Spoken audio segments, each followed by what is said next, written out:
Oh yeah. We're like, hurry the fuck up. We're gonna start.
What the fuck is up, Facebook and YouTube?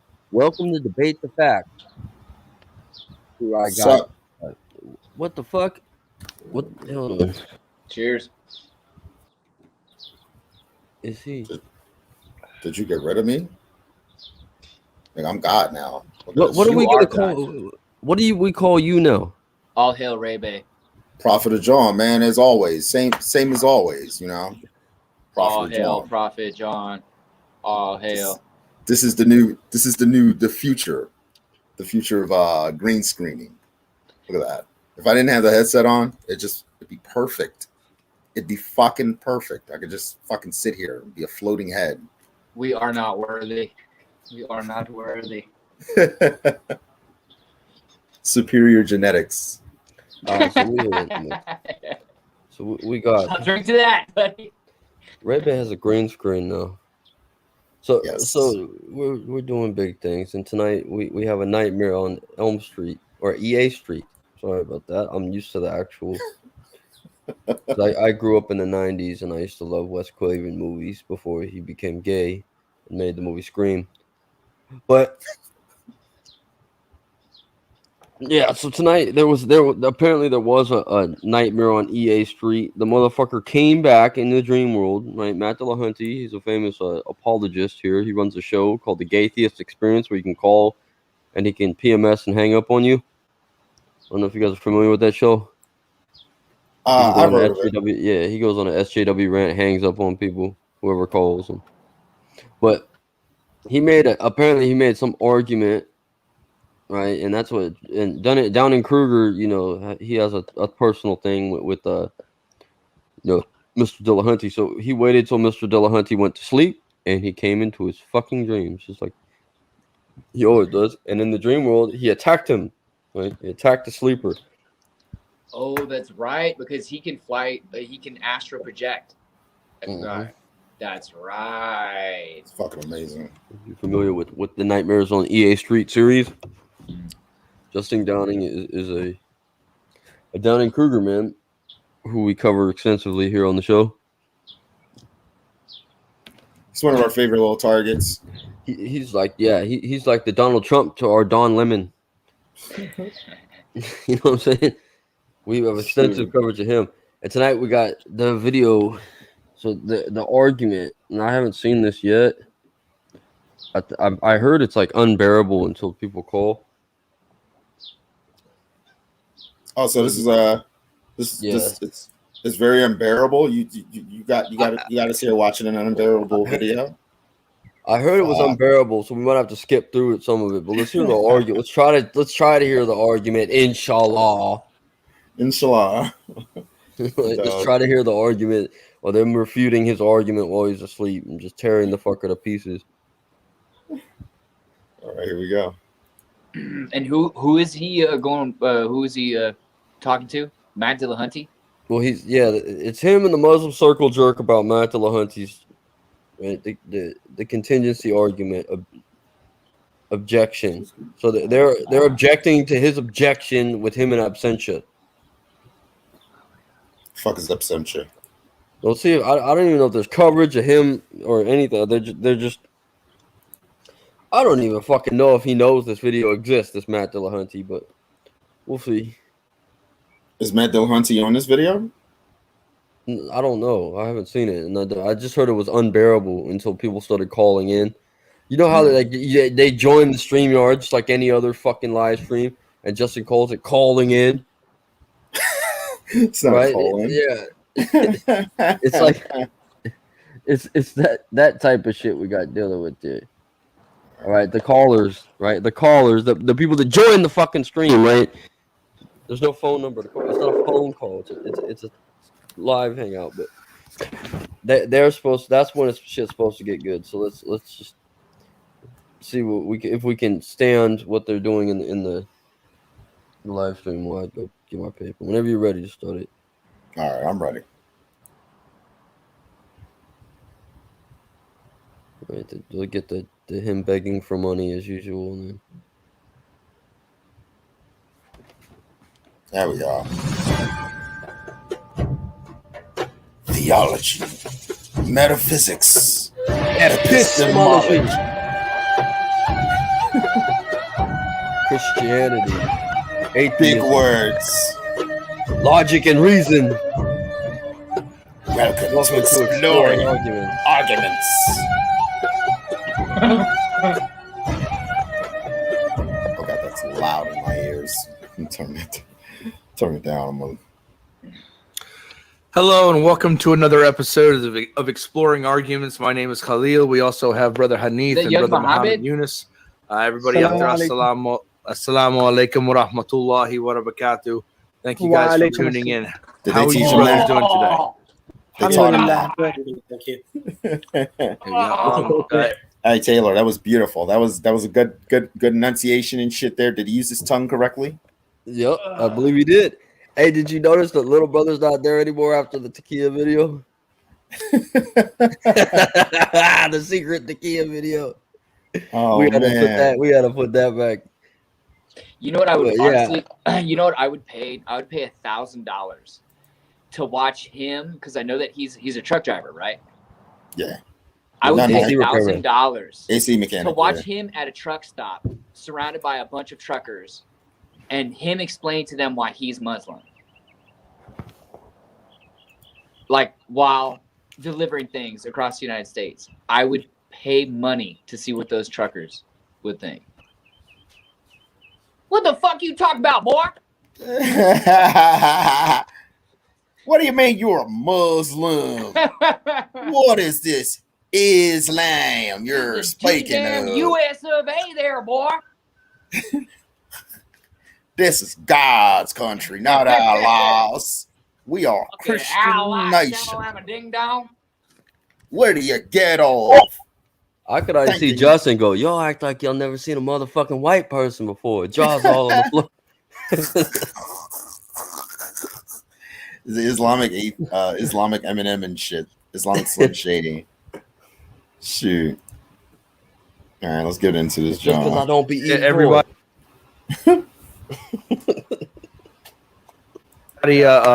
Keep brother Eunice in your prayers. He has a family member that's going through some things. He's in the hospital right now. So just make sure you keep brother Eunice in your prayers. Inshallah. Thank you very much. Inshallah. How are you, Hanif? I'm good, thank you. Thank you. Good.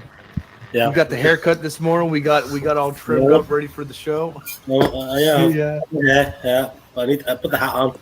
Hide my embarrassment. No. Yeah. So my grandfather is in hospital, so I asked everybody to pray for him. I just came from the hospital now. It was an emergency, right? I couldn't say no to the show. I just wanted to be here and do a kind of a review to this Dillahunty video. But please, everybody there, please make a special prayer for my grandfather. He is suffering from a serious chronic illness, and I ask for the prayers. And you're here doing a Everything goes review well, on Matt inshallah. Dillahunty. We should see him recover. Yes, we're gonna And come back to a healthy state. I mean, I wish your grandfather great health. And I thank you again, Eunice, for coming on. You did not have to come on and leave. You could have stayed at the hospital. You could have messaged me and said, "Hey, dude, like I got some stuff going on right now." It would have been fine.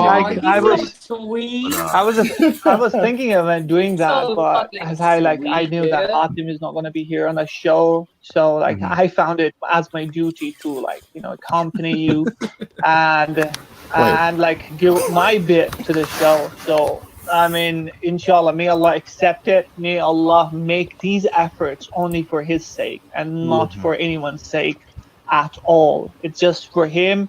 It's just for His sake that we're doing these things, right? May Allah accept it. May Allah keep our intentions pure every time. I mean, I like young Muhammad too much to make fun of him. So can we fast All forward right, so guys, today we are going to be reviewing a No. video that was made by There is a video. very popular YouTube atheist who I used to worship back when I was an atheist. He goes by the name of Matt Dillahunty. You know, You worship them? Like guys who were at the Thought Adventure podcast had a He conversation admits to what he denied as an another atheist. person in what's called the Unholy You worship Trinity. this mofo, though. And that is Aaron Ra, Matt Dillahunty, and Seth Andrews. The TAP guys had a conversation with Aaron Ra, and I have reached out to Matt Dillahunty privately to see if he would be interested in coming on and having a conversation with myself and you guys and the TAP guys.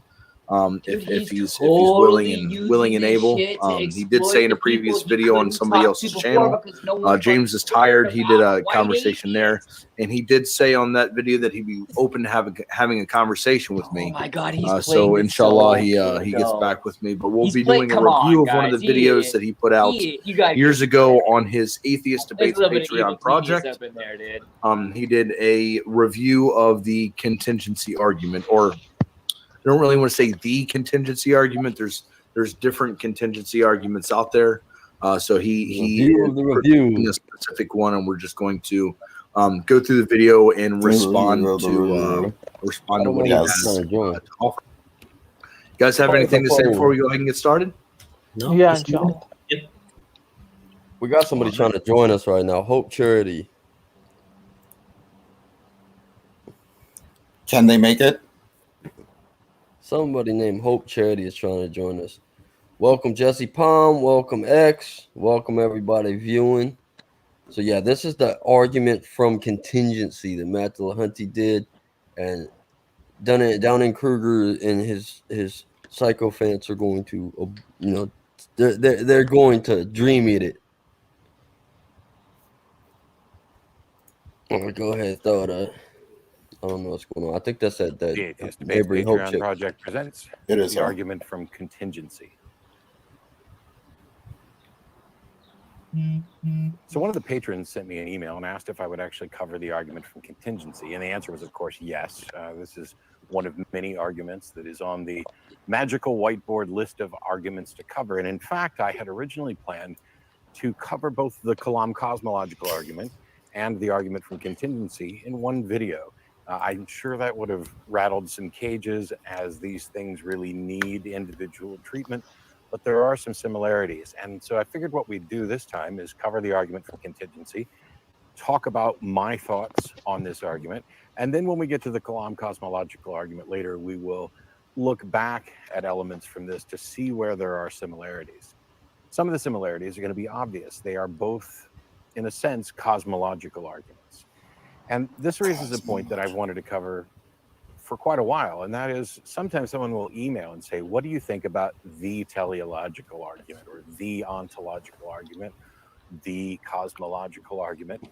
And in reality, there's no such thing as the argument for a given Dude, I say that Matt Dillahunty, we categorize the arguments from the existence of God based on what they're lather themselves up, and so there's a category of teleological and battle arguments. to the death, too.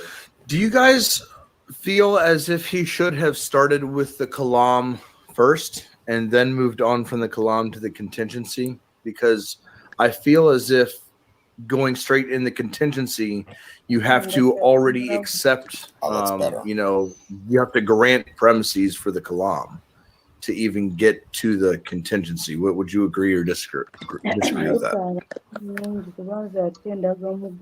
You're muted, honey. Oh, hold on. We got, hey, pause the video. Not really. Who do we got here? They're based on the same principle. Who do we got here? Principle of sufficient.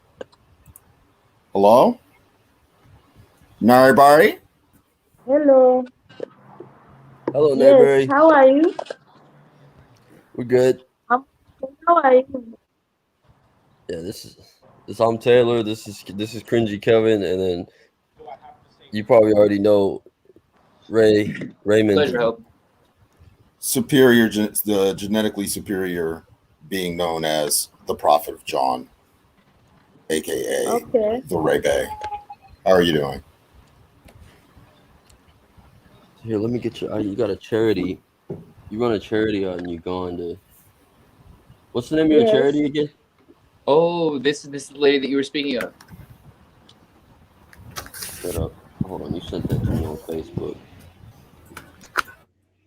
So neighbor, it's good to have you on.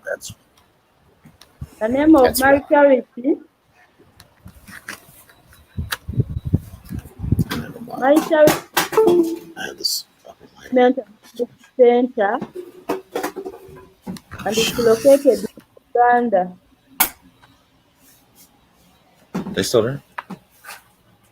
She's a little choppy. We're trying to figure out the sound issue here. Just give us a couple seconds. The name of my charity. The name of my charity is Hope Encouragement and Charity Center. Let me share the screen. I got it up here. What's your volume? It's right here. No, I can't hear you guys anymore. They're pulling it up right now. Hope and Encouragement Charity Center in Uganda advocates for orphans, widows, and the needy.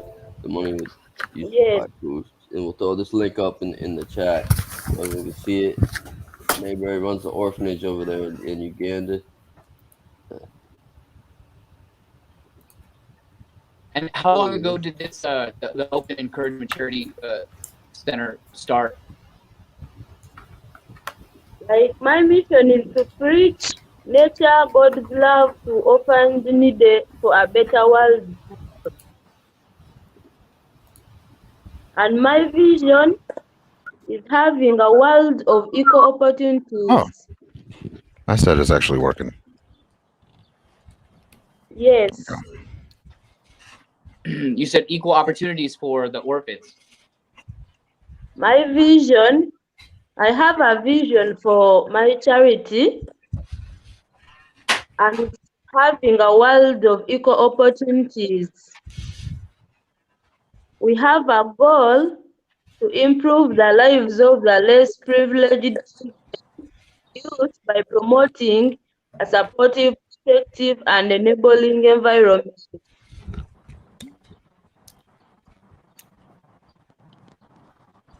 That's good. How many kids do you have over there? I have 57 kids. 70?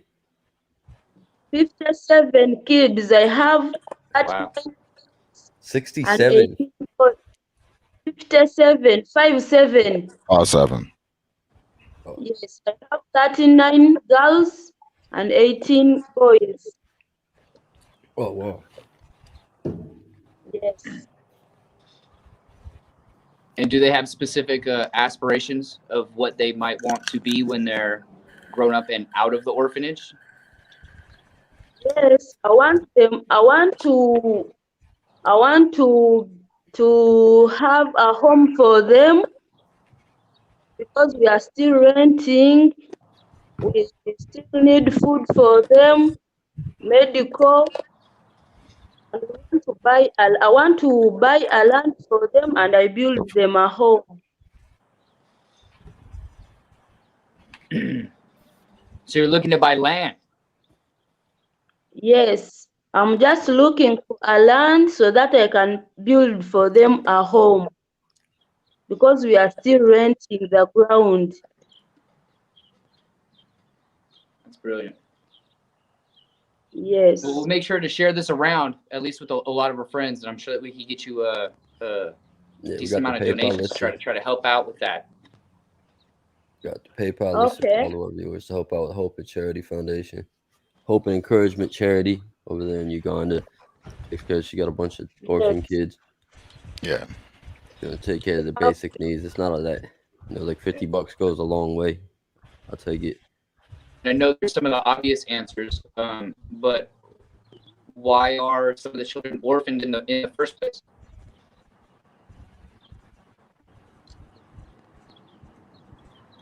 And I have been in this for 5 years. Yeah. So, Hope, how did the children end up orphaned as orphans? The children, most of them, I started with 5 children, and I found them on streets because most of them ran away from home after losing their parents. Them on streets, and I decided to take them and live with them at my place where I stay. Well, then you keep them safe from assault and crime, and you keep them on a good path then, because the streets are pretty unforgivable. So it's pretty noble for you doing that. They are too adorable. Those are the kids. Oh my goodness! I just want to pinch their cheeks.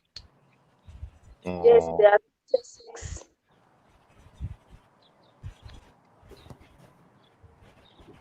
Do you guys accept donations for books and clothes and anything of that nature? If you send, Not yet. Yeah, if you send Taylor the address of where you are, I'm pretty sure that we can get that down the road. Where we can, I know friends that have Amazon accounts, and every once in a while they just like to donate things. So I'm pretty sure they wouldn't mind sending it your way. Right now, I haven't had the address, but I'm just having the account number where you can donate, where you send your money for help to buy them clothes, food, and our rent. And send money and I buy for them.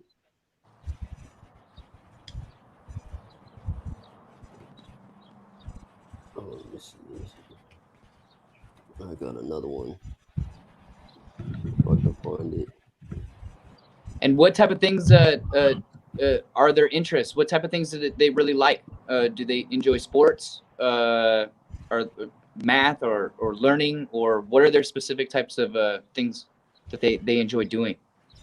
Yes, they enjoy playing football. They enjoy computer. They enjoy having fun with volleyball, netball, but they enjoy playing football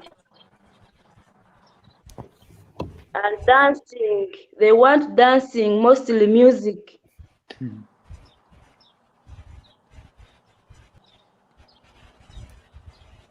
Who is that? I'm like thinking right in my head. What? Am I muted? No, I'm not muted. No, you're good. I'm sitting here thinking in my head. You remind me of, like Mother Teresa. You are a saint. You are a blessing. You really are. Is there are you by any chance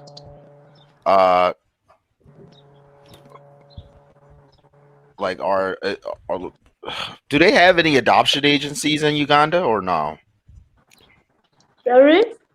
Do they have like adoption agencies in Uganda? No, they don't have.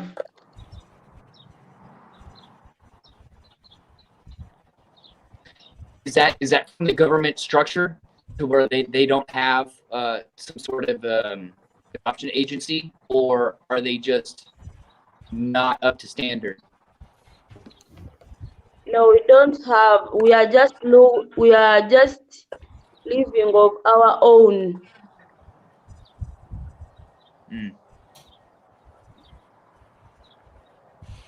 Yeah, they like if you see any of their movies that come out of Uganda, they're like and not to shit on Uganda. I think Uganda's great. I plan on taking a trip out there one of these days in the future. But like I really think there's a lot of potential there. To help these children would be a great benefit, not only to themselves but to the entire world. Like that's fucking dope what you're doing. Hope you're really helping these kids the hell on out, and like I mean I totally commend that. Like real shit. They could have like a terrible life right now, but they don't. Yes, we have so many I'm having so many challenges with them. Cheers, Hope. Yeah, What a kind little of bit goes a long way, folks. A little bit goes a long way. God sent in 50, Yeah. right? And you got 37 kids or whatever. That's a lot to them. I'm saying what we take for granted here, they don't really have. So yeah. you know, it's kind of like raising your own 2 kids. You got 50 kids in Africa. They're happy as shit 'cause you send them $50. Right? That's money you could have squandered on one night at Grubhub or something like that. We're sitting here in decadence and filth. You can send it to some people who, right? We are the world. We are Shine the on. world. Like I stopped bitching about my job after I heard exactly. about I was just like, man, fuck this job. I'm so sick of going to work. My life's a mess. And then like I hear about what you're doing, Hope, and then like it's just so amazing. I'm like, you know what? I need to stop taking my life for granted, you know, because shoot, there's folks out there, they ain't got no job. There's people going through things far worse than what I'm going through. And, you know, like I'm definitely going to send something to help out because I think this is, you know, I think what you're doing is a really wonderful cause. It's really beautiful. I like to see your work be put into further action. Kids having a good time. Yeah. Eventually, they can come here to the States and whatnot and go to Disney World.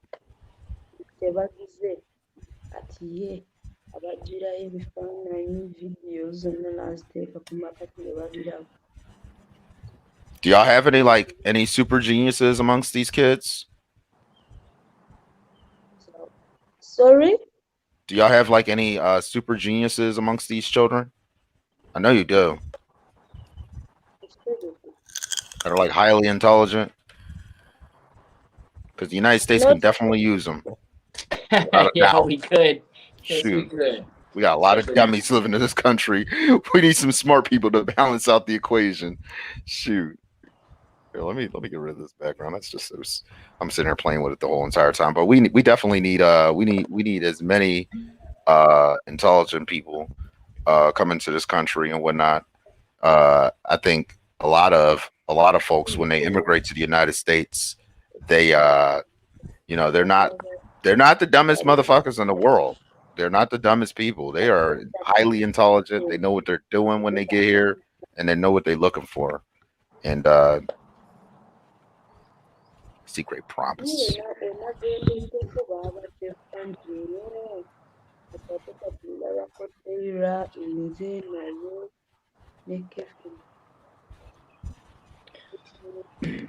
she having a conversation with someone in the background? It's been kind of hard to hear off and on. Say that again, Hope. Yes. Yeah, you still there? You still with us? Yes, I'm with you. What type of things do you like to do, Hope? What things bring you joy? What things do I like? Yeah, we know about the kids, but what do you like to do? What keeps you ticking? What keeps that passion burning through you to keep doing this every day? I can imagine it's very difficult. Everyone in this group has very difficult jobs, but I mean, I really can't think of anything even compared to what you do. So what do you do to cope with? I mean, I'm sure it's stressful sure it's kind of heartbreaking in moments. I'm sure it has its bliss and wonderful times, but what do you do to help kind of keep you centered? What do you do that brings you joy and happiness, that keeps you going?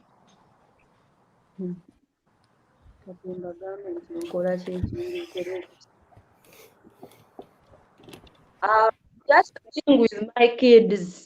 staying with my kids, praying with them, helping them. Yes, that's all. So you're pretty selfless then, huh? Sorry? You're a selfless person. Yes. I would say that we need to find a way to be able to treat you to something personally. Sorry? It seems like you need to be treated personally with something, a gift, or that you need to do something nice for yourself. You do something for all those kids. Do you ever take a break? Do you ever have a vacation? Yes, I want them to have education. No, I mean, do you go on vacation? Do you get a break at all, or is it a 24-hour-a-day, 7-day-a-week job? Do you travel? Do you get away? Do you take a break? Do you have days off at all? Yes, I take a break, of course. And I have volunteers. They help me. Mm. So many volunteers. They help me. Sometimes I rest.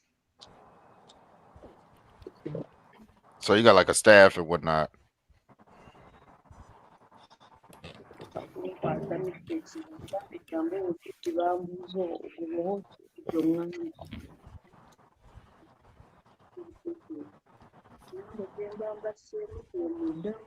Is it a translator, or is she might be busy? It's not like she's a busy woman. She's Right, probably trying to multitask. Let's throw the Matt Dillahunty video back up. And we'll go to we'll Hope can review it with us. All right. Yeah, I mean, everybody said I got the link. Shout out, and we can pass you around on the social media platforms. Hope we'll make sure that we'll put a link in the description down here that goes directly to your. I got the link in the comments right here. Your page. And we really wish you all the best of luck in your endeavor. Keep going. We'll make sure that we can help. We don't know how much we can help, but we'll definitely help in some way. Yeah, you can hang out too if you want. You can hang out with us while we review this. You're more than welcome to. All right, throw the video up. It's been up. It's still up. You talking about throw it up? Oh, my bad. You throw it up. My bad. What the? So we're reviewing a debate against God. Sufficient reason. Against God. Things need to be explained. There needs to be a sufficient reason to explain something. In terms of the kalam, that reason is a causal reason. But I think it's fair enough for him to treat it separately. Both the contingencies arguments and the kalam cosmological argument, they're within a group of arguments called the cosmological arguments, which infer. Is Hope here for the review? We don't want to keep her busy. She's got things to do for the next 2 hours. Fact in the world, whether it be a movement or dependency or finiteness. Taylor. And this contingency. So I think it's fair enough. Hey, we can let Hope go. We don't. She's super busy. Is she going to be reviewing the next 2 hours? Are you busy right now? Nayabari? Yeah, you're more than welcome to stay if you want.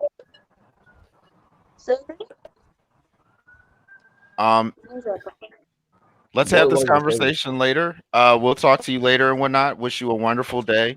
I wish you nothing but peace and prosperity, ma'am.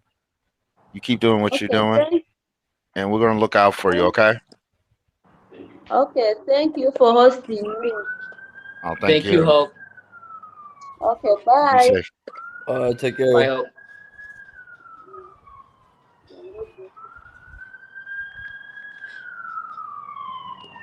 Super sweet lady. I just don't know if she was ready for some of the shit that we were about to talk quite yet. Yeah. Hey, man, we can stop for a couple minutes. Yeah, for real though. Everybody, I got the link in the description. Check it out. $750. Those kids had a wild shit on people over here. So $50 went a long way down there for the Hope charity. Everybody check out Nayberry Hope on the link I posted. I'm gonna post it up when we're done with the video. I'll post it. Wonderful woman. She's doing more than any of the three of us are fucking doing. 27 kids. I don't know about all that. I work on the trim track at my job, and that's a lot of fucking work. No, I'm just kidding. Yeah, hell yeah, that's a lot of fucking kids, man. Yeah, there's a lot.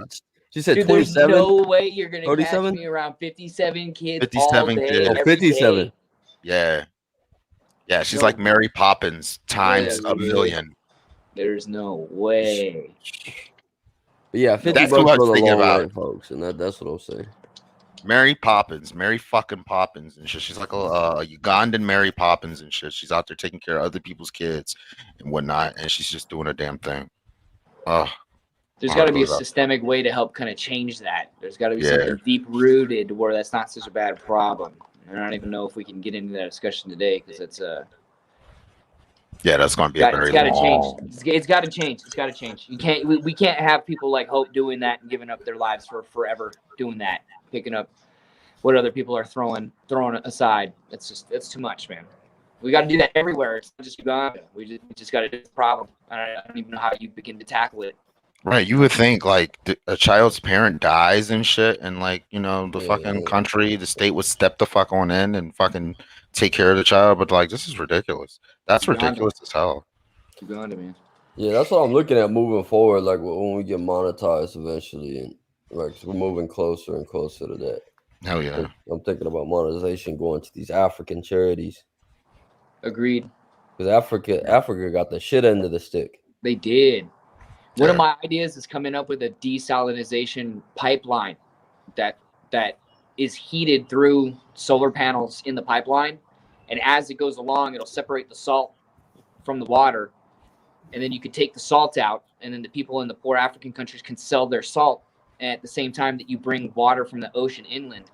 And if you can bring all that water and have it desalinate on the trek through the desert, then you can create cities and towns, and you can prosper, and you'd be able to battle any sort of global warming or rising sea tides or anything like that, because you just basically channel the water from the ocean. I don't know. It'd be something dope maybe down the road, but I think that would help out a lot. Getting water to Africa, everybody. If there's water, there's life. Hell yeah. So Africa's surrounded by water. Almost surrounded. In the future, we don't have a water problem. We don't have a water shortage problem. We have a desalination problem is what we have. We got copious amounts of water. We got too much water almost. So all right. Let's get into this video, guys. All right, let's go back to making fun of this. Yes, this is why we are here for Kalilua. Why he Kalilua. Yeah, Kalilua is saying something that doesn't the cosmological argument first premise be part of the second premise of the contingency argument, guys? Am I right? Shoot. I hope we don't find any discrepancies in here. You can treat it separately. There are like similarities to the contingency and Kalam argument. Like it gets intermingled at some points, like causal dependence, right? Causally related or stuff like that. So like there are similarities. That at the same time there are like differences too. Like to treat them separately is a good thing to do, and I think he's doing that. Okay. Yeah, I'm just sitting here thinking of how I would have responded to the contingency argument without hearing the kalam first, and it seems like I could just backtrack and be like, well, we don't know if the universe is eternal or not. Like, the contingency argument, you could say that the universe was, so within the path that we go down with our reasoning and our beliefs, the kalam would be the kalam would, within how I understand and how you guys presented it to me, the kalam came first to get me to say, okay, the universe is finite. And then after we found out that it was finite, we need to figure out what the necessary existence that caused this universe to exist. So I can totally understand what you're saying, Hanif and Eunice, and I agree. He doesn't believe any of this shit, dude. He's causally finite, right? Like the Kalam Can you guys tell cosmological this? argument. like he for doesn't real. believe any of this shit, of the dude. universe.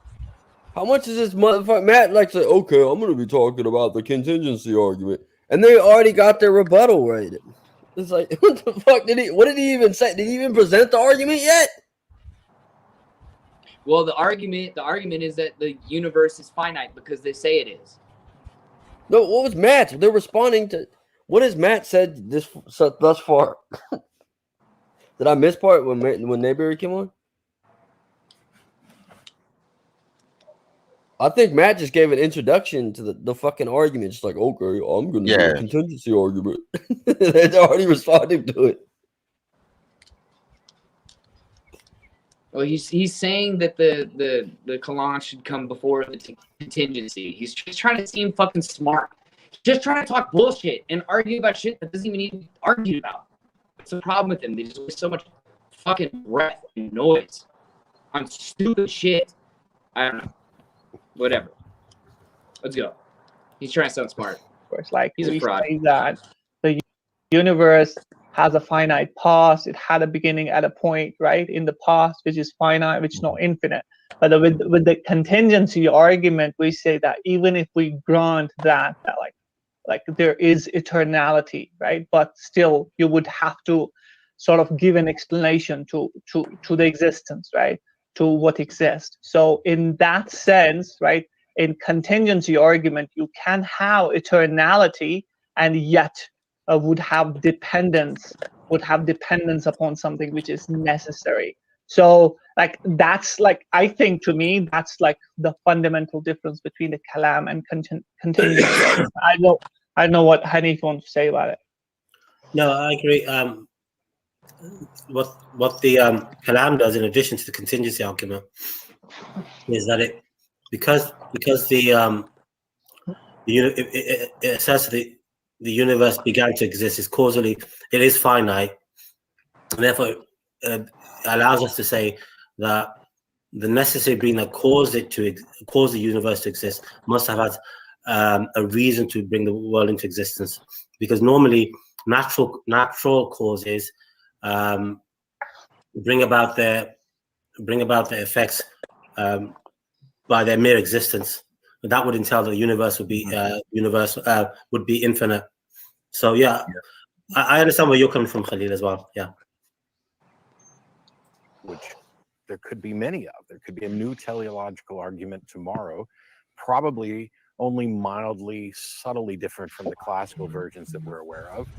There could be a new version of the moral argument. There are several versions of ontological arguments, even taking some of the classic ones and redoing them with modal logic.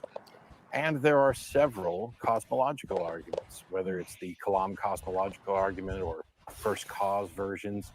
And the subject of today's video, the argument from contingency. So before we get started on an actual presentation of that argument, what do we mean by contingency? So when philosophers talk about things that are contingent, we need to understand for this argument from what the fuck just happened? Did this motherfucker just phase out, read a whole script, and then come back? Is contingent. Did he just fucking disappear? Did that motherfucker just disappear into oblivion and come back, or did he cut the camera off, read a whole fucking list of notes, and then start script an argument? No.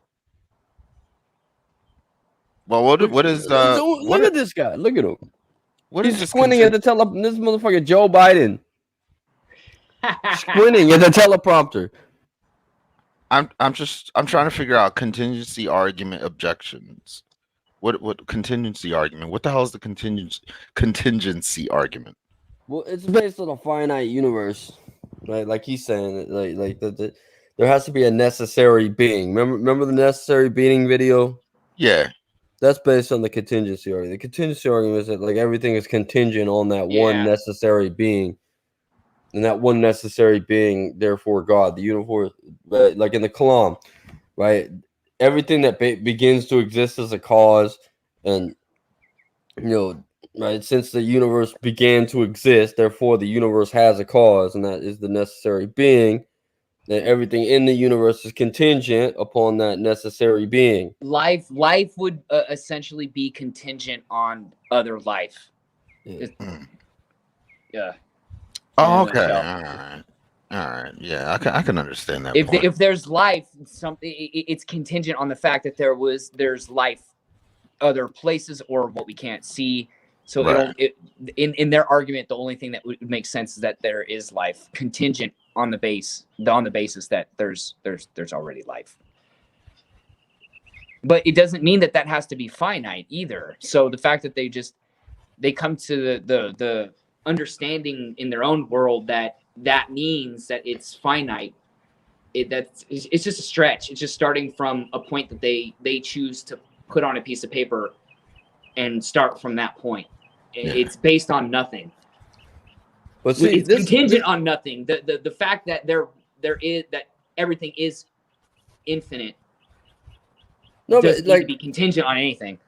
I think that this argument's self-defeated when we just look at like words, right? Like being able to speak is contingent on a functioning brain, and yet we got our Khalil all up in the top left and shit speaking like left and right. Where's the functioning brain? It doesn't seem. Where's the necessary being to what he says? That was a highbrow burn there, buddy. That was highbrow. Hats off to you, sir. Jeez Louise. No, it's Mr. Teleprompter over here. Go back to these boring motherfuckers. Oh my God, internal to itself, but it has a reason for being which comes from outside of that individual item. The contingency is contrasted with necessity. What they need is like a WWE star coming out of nowhere and just smashing one of them in the head with a chair just for no reason.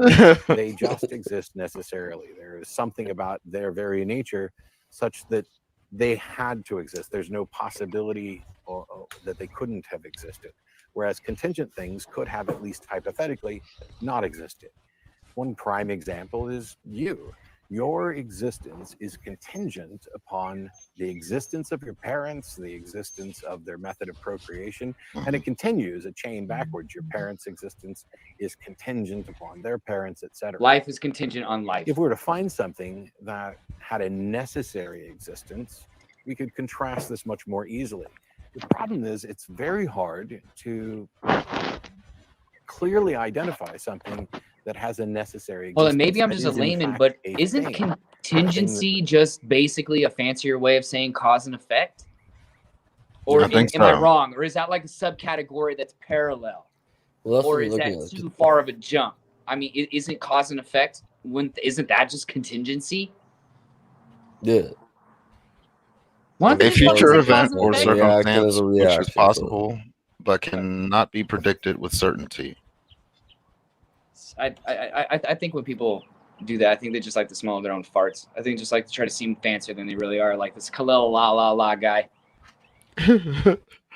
A provision for an unseen event or circumstance, an incidental expense. So, yeah, they just slapped a word into some shit and whatnot, and now so it's basically the same thing. We're going to slap the word on. All right. We can point to like a brick or a piece of wood or this seat. These things are all contingent on other things. And this connection of finding things in the universe that are contingent and expanding this to say that the universe is contingent is something we'll talk about when we get to the formal structure of the argument.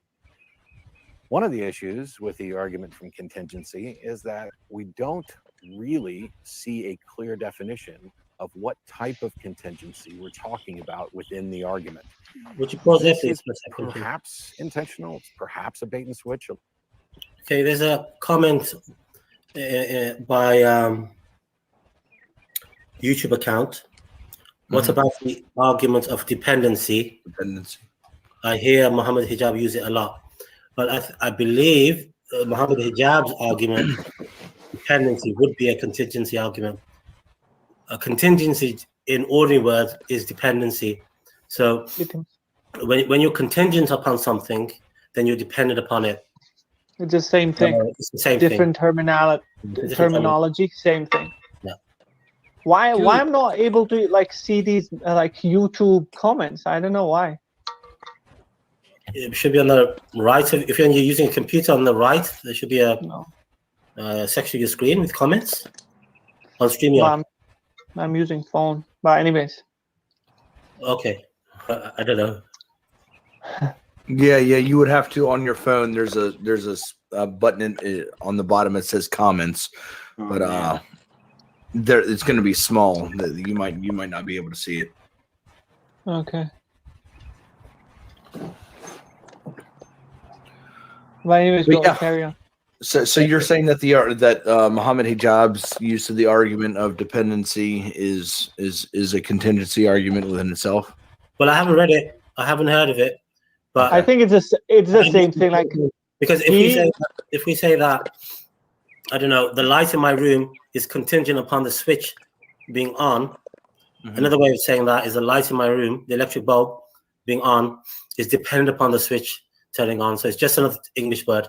Means the same thing. Yeah. Contingency argument has different versions. Like, you could argue in a different way, for things to be contingent upon certain things. So Muhammad Hijab, I've seen his videos. Like, he uses different versions of contingency argument, like the physical nature of things.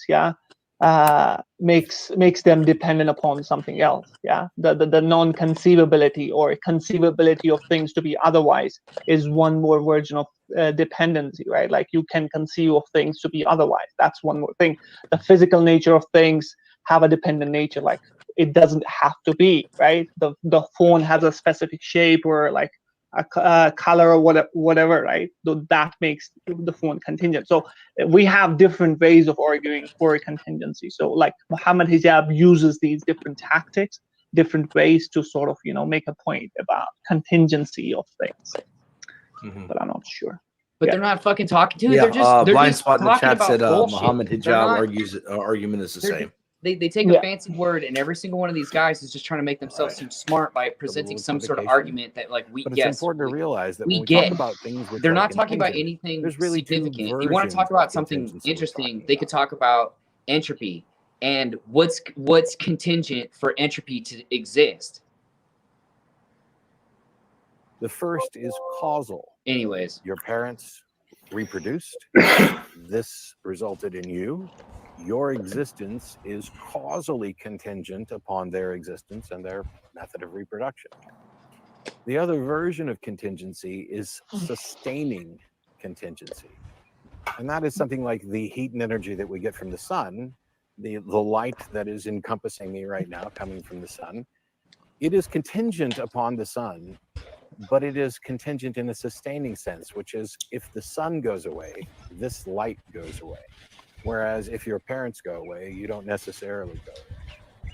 So when we talk about contingency, we're talking about the reason for something existing, but we also need to consider, is this a causal contingency in that this is the cause and this is the effect, or is this a sustaining contingency, as if you were pouring water out of a jug, that the existence of water flowing from that jug is contingent upon the jug being there and continuing to pour out water. That's not always clear when the argument from contingency is presented. So let's take a look at one version, or two versions actually, of the argument. Please. So one class. Okay, Khalil, Matt is saying there's two types of contingencies: causal contingencies and sustaining contingencies. So thank you. We just heard that. I think the contingency argument. Dude, this is what I'm talking about. Now they're going to spend the next 15 fucking minutes explaining what he just fucking explained. Because we accept that God is the universe's existence coming to being is contingent, dependent upon the existence of God or necessary being, and its continued existence is contingently dependent upon God's keeping it in existence. So I think it doesn't really matter. We'll look at the arguments to see whether the two different types of contingencies are talked about in the arguments, or if those arguments cover both types. Yeah. Okay, so we have a comment in the chat by our friend Mike Burgundy, who's called in the last couple times. Contingency is mute. Nothing is contingent. So everything is necessary to Mike. Everything could not have been otherwise.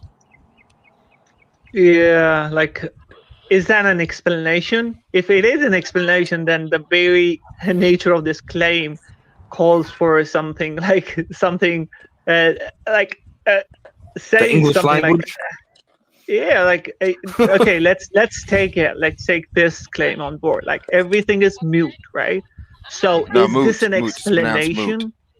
Right? Like, if this is an explanation, then like the very nature of this claim is dependent. So I don't know, like it is like it's a vicious circularity which you can't escape. To say everything is necessary is going to backfire at you anytime, because the very claim, right, the very claim like shows the dependent nature of this of reality as a whole. Apart from the spelling mistake, it's mute as in M-O-O-T. Spelling. What? We can certainly imagine. Hanif? It's not a spelling mistake. It's a pronunciation mistake.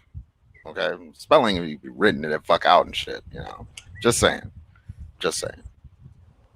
Things being contingent. I can imagine not having wearing this hat this morning. We can imagine things not having to exist.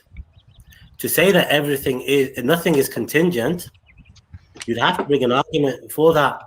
Perhaps you're going to have to. Let me put it in this way: like, to say that everything is necessary is saying that this cup didn't have a cause have to exist. Like, it's impossible for this cup not to exist. Now this is ridiculous, right? The very nature of this cup, like a size, the shape, the quantity, the matter involved in it, right? Mm-hmm. Like, manifests the contingent nature of this cup. But right? we know how that cup could have came been about. Like this size, right? Or it could have been a smaller size. Well, see, but the problem right? is that his the argument, very fact that this cup has its own shape and a size, their claims for like their first thought that they put on the paper is that everything is finite. So that's how they're able to say, that's how the idea of this, that this cup has to exist is crazy, because the universe is finite. That's the only way that the argument holds water. Otherwise, if you start with the premise that the universe is infinite, we have infinite numbers. So far, it seems that it is infinite. If you have infinite, it would be impossible for that cup not to exist. In the infinite amount of realm of possibilities, that cup is going to exist. There's a blue one like it. There's a purple one like it. There's a cup that's not even quite a cup. You know what I'm saying? Like, in all the infinite realms of possibilities. So that's why they're going to go down these argument rabbit holes. And because they started from that point that I said that they just had a determination, boom, that the universe is finite. And now this is every argument that they have from here is based on something that they have not proved, that mathematics has not proved, that they are just making it up because they're starting with the assumption that Allah is real. And that's it. That's why the arguments, you can't have a decent argument with them about these things, because they don't get on the same physics level.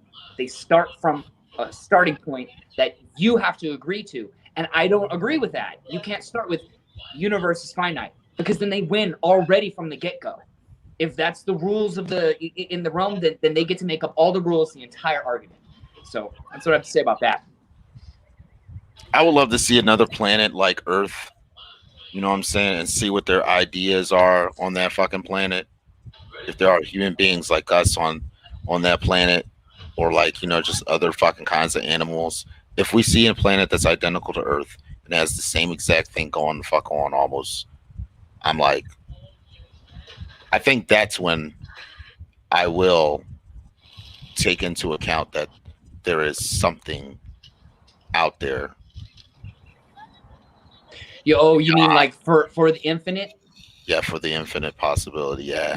I personally, I don't believe in multiverses. They don't make any sense to me. That doesn't make sense to me. The reason why it doesn't make sense to me is because the way that I look and view reality is through the lens of like a computer program, right? So let's just say that reality that we live in right now is like a Photoshop program, right? When you're sitting there on Photoshop, you can make an infinite amount of possibilities on that piece of page, but the program is running to the utmost highest efficiency that it can. So it's not going to have all the tools open, all the paint open, everything open all at the same time.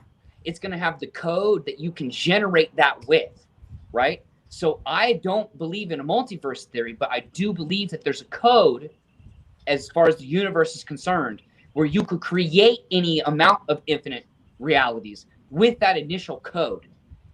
That's how I think that the multiverse theory is kind of real, but at the same time, I don't think that it would exist because in nature and everything that we observe in nature and the universe, for the most part, evolves and acts the most efficient way possible, the most efficient way it possibly can.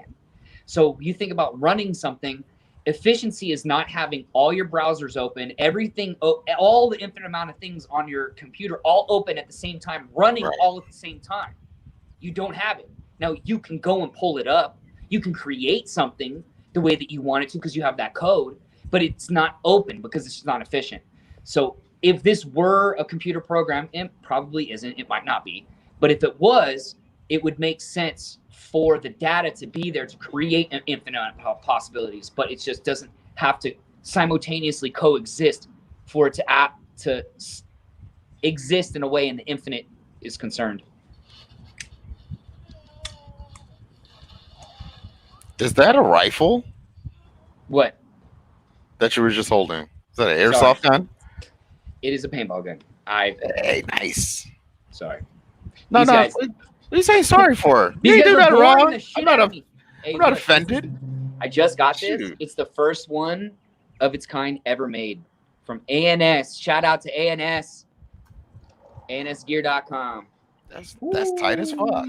Isn't that fresh, dude? Oh yeah. All right. Fucking jealous. I'll stop fidgeting. No, you good. No. I was just shit. I see them all on the wall behind you. I was just interested. That's dope as hell. Shit. Now, you guys, when you come out to visit one day, you guys got to go paintballing with me. I have a tournament in 3 weeks. I've always wanted to go paintballing. I've never been. You have to. It's on the checklist of things that you have to do if you have if you're a dude. No, unfortunately, I'm a lady, so. Well, that's okay. My girl goes. My girl goes from time to time. Look, this is hers right here. I'm a beta. I'm pretty much a beta. What? Okay, she out there shooting from the hip. Pew. Yeah, that's my girl. Gotcha. Pew. Yeah. She's pretty damn decent. Yeah, Vegas. Yeah, they got good ones in Vegas. Look, here's her mask. It's pretty hot. Vegas vacation. Makes for good sex afterwards, you know what I'm saying? Get that adrenaline going. Oh my goodness. Oh yeah, we're gonna get through this. What's does he ever What? be done with his You're gonna have to fast forward some of this shit. They have not said anything yet. Yeah. Literally. Yeah.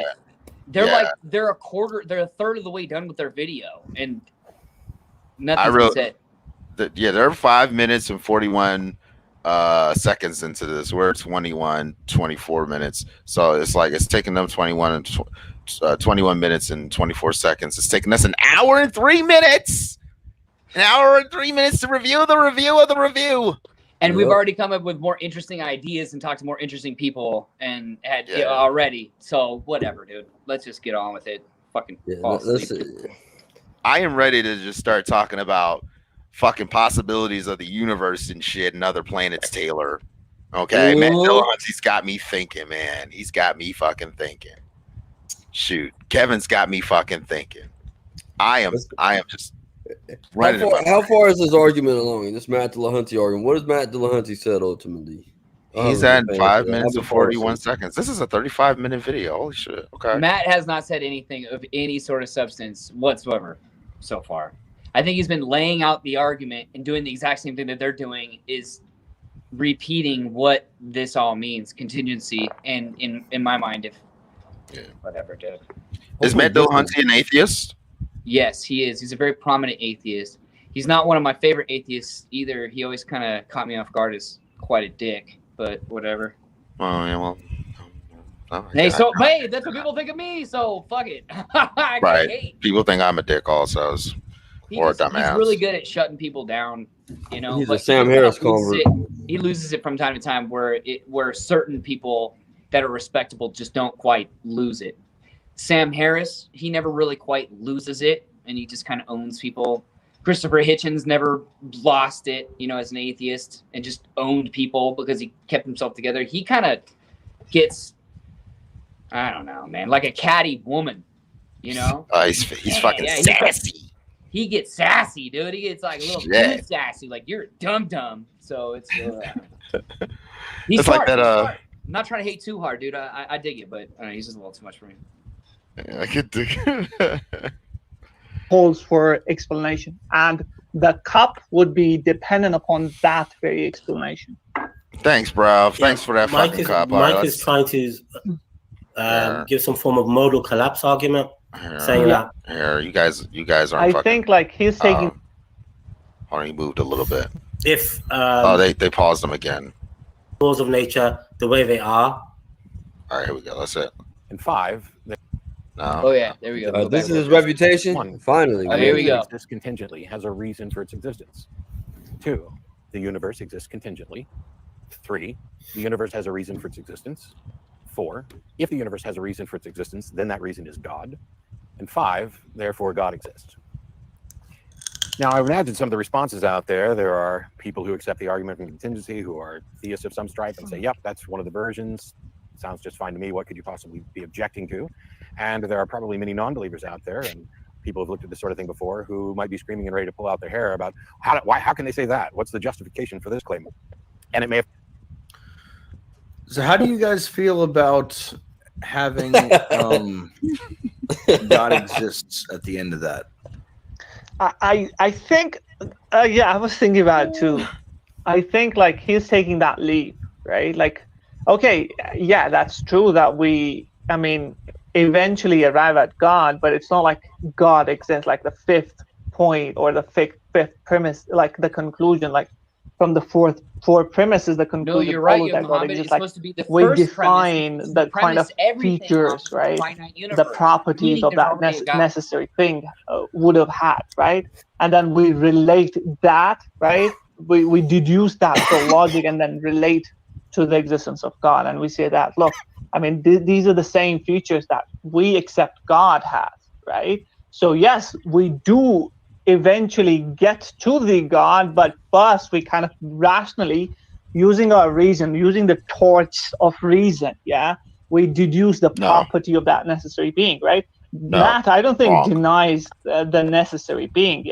You would have to accept it in one way or the other, right? Like it wouldn't work. The logic wouldn't work, right? If you don't accept the necessary being, right? But not that we make a jump, we make a leap and say that God is this necessary being. No, we say that we could deduce some of the properties of this necessary being, and then we correlate those properties and say that this is the properties of God we believe in. So these things, this necessary being implies God. That's how it works. This is the biggest problem that I have with religious people, right? Really, really religious people as such, is that they take that leap. All right, let's just say for argument's sake that 1 through 5 is actually correct. Let's just say that the universe is all contingent on all these things, the life forms, and then therefore at the end we arrive that there is God. Okay, let's just say that. Okay, let's just say there is God. Okay, where in that though does it say that you can't eat this and you have to wear this and you can't go here and you can't marry this person and you have to cut this fucking part of your dick off and you have to do this and you have to do this and you have to go here, but you can't say this, you can't think this, you can't go here, you got to get on your knees, you got to pray 40 fucking times a day. That's the leap to me. It's like, okay, I think it's rational to kind of understand that maybe life stemmed from some sort of other life, possibly an entity, something might be living beyond this. Who knows? I'm open. I can get it. I've done lots of, shrooms. I've done acid. I get it. I get it. Okay, I'm on board. And then it's like, okay, let's talk about it. Let's discuss. Let's see if there's a creator or something like that. And they go, but you have to renounce your life and you have to follow us. You have to listen to everything that we say and you have to watch this. You have to go here. You have to shave this way. And it's just like, it doesn't make any fucking sense to me. Yeah. No sense. No sense. Where in all of this contingency is, okay, there's an Allah and that's contingent on us having a beard. You know what I mean? You have to have the beard. That's why I went ahead and created my own religion. I was just like, you know what? Fuck it. I'm going to create my own religion because when I look at religion, as you were saying, there's all these rules, there's all these stipulations, but that's not what being human is about. I've never, especially not scientifically. Yeah. You know, that doesn't even make sense to me. Yeah. That sounds like something where you're just trying to maintain order.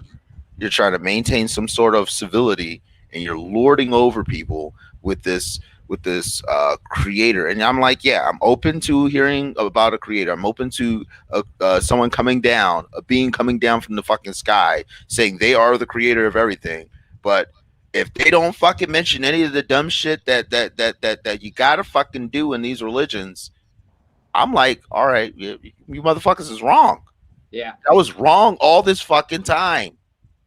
All that bowing and praying and shit. You guys were fucking wrong. Well, see, with the contingency argument, they stop at, okay, therefore there's a God. For me, I think there's still more things that keep going in that contingency argument that would disprove that specific type of God that they're talking about. Yeah. Therefore, there is God.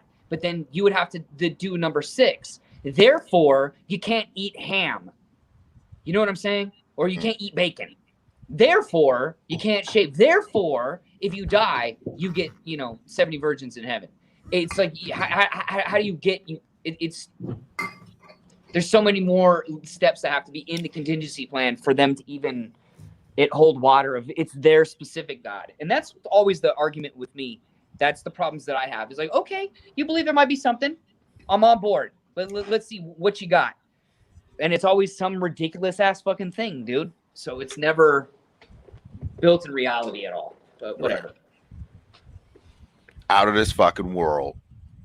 The way he frames the argument, it seems like, oh, we theists are making jump to God, right? Without actually using any kind of deduction about the properties of that necessary being. No, we used reason, we used deduction to kind of extract the properties of that necessary being, and then we relate that to God.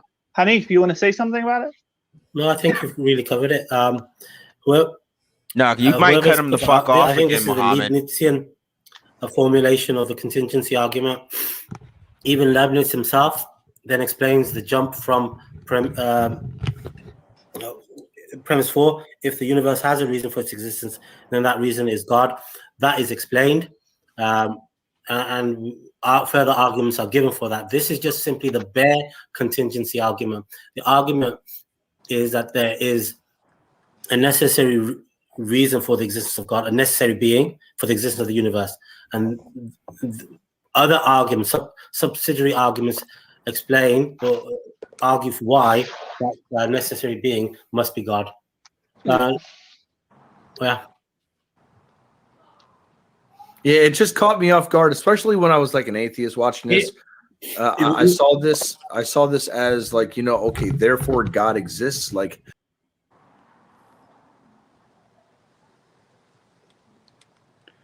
oh no, we lost Ray and the video. Oh my god, dude! What the fuck happened? Our 2 viewers are probably pissed. Where the fuck did he go?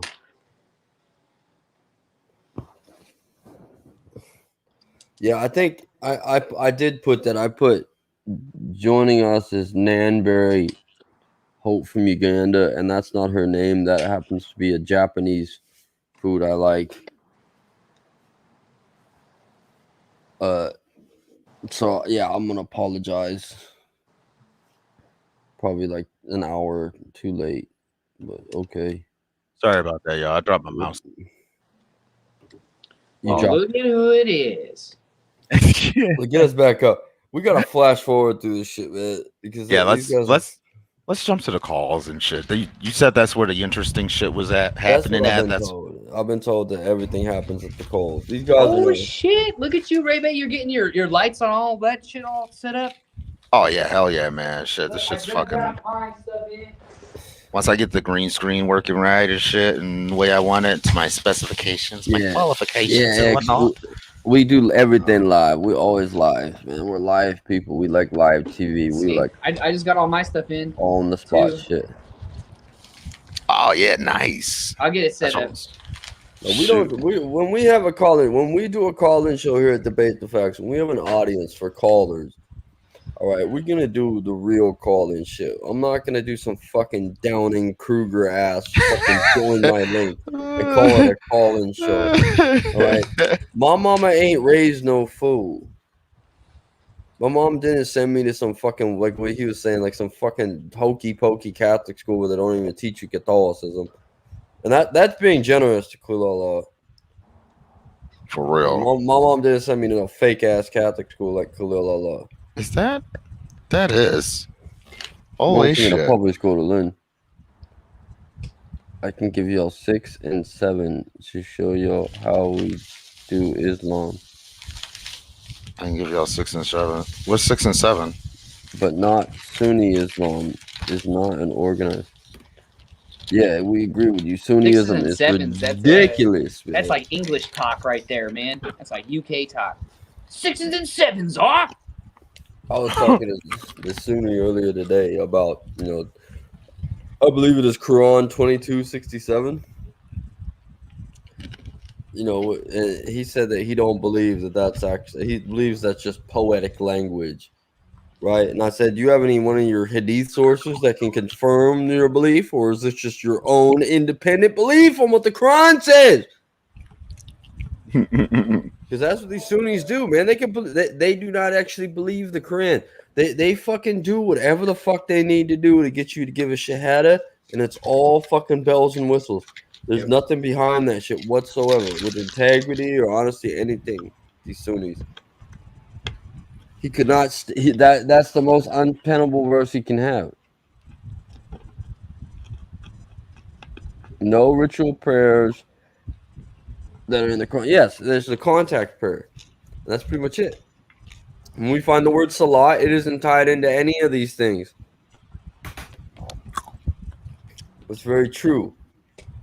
And that's what I've heard the arguments the Sunnis give about the Quran and how they're fucking riddled. All these ritual prayers are riddled throughout the Quran. The 5 prayers are riddled throughout the Quran. You got to find them and trace them, and by the end of the day, your mind's so overworked that you get stressed out if anyone disagrees with you. Okay, hold on, what did he say?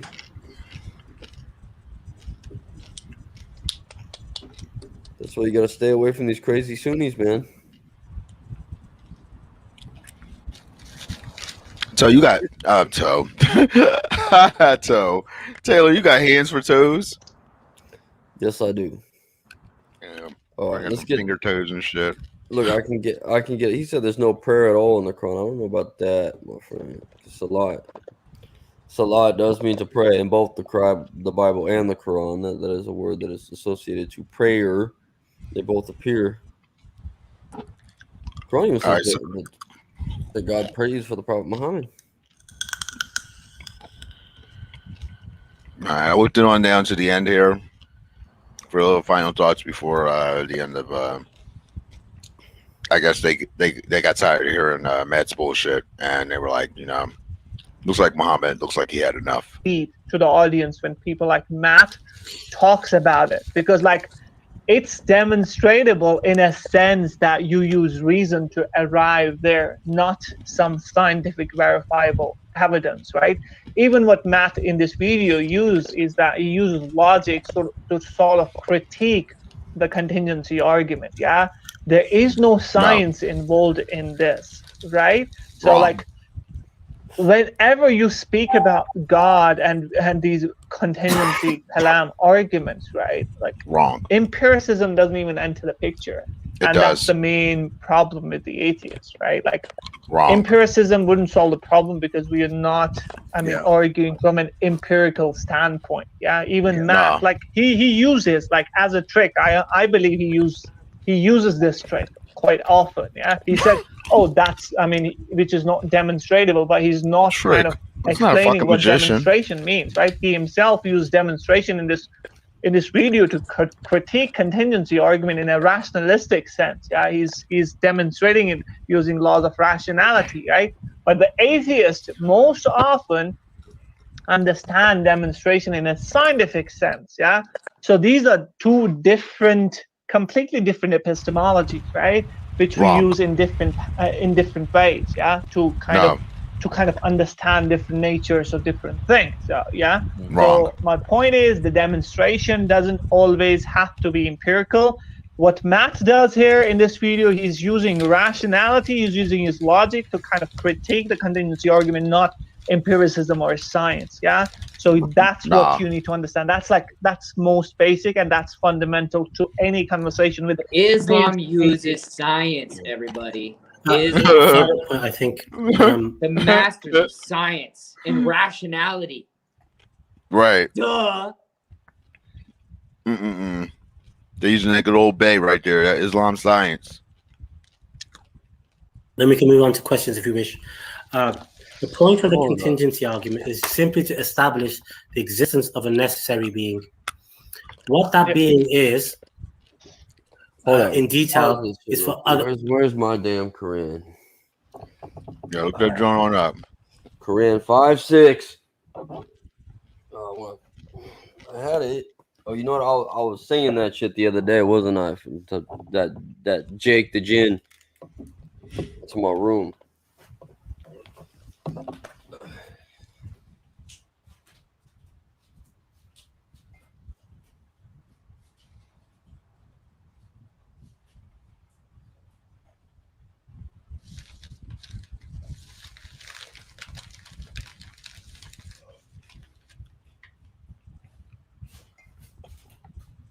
Let's see here.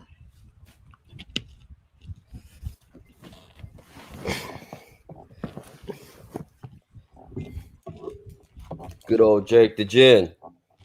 They call it Tasfir Musnad. We got the Quran 5:6. Could he say? Where am I at? Quran 5:6, folks.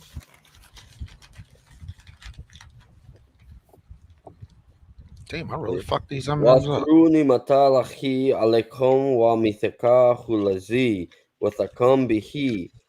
Izi kutam samina wa atana wataku la inala almin bizad sukur. Where's the salah?